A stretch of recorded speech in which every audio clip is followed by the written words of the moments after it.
Clinicians are funny birds. All of us are. We have what works for us. We have our workflows, and we don't like changing it.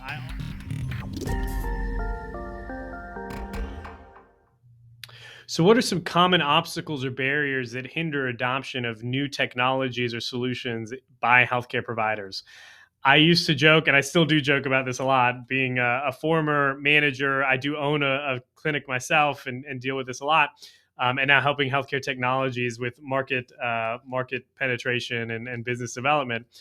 Clinicians are funny birds. All of us are. We have what works for us. We have our workflows, and we don't like changing it. I often joked when I was managing a larger clinic for the Department of Veterans Affairs that if I wanted to take the clinic clock and move it from the right wall to the left wall, I would probably get about 7 out of 10 clinicians upset with that, just because it's a change.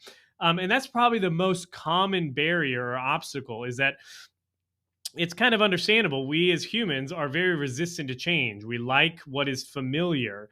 So just the very nature of changing a process or a vendor or a software or solution or a tool is going to be met with natural resistance because it's a change in and of itself. So I'm a big fan of following Chip and Dan Heath's model that they've laid out in the book called Switch, which was a very, very good read.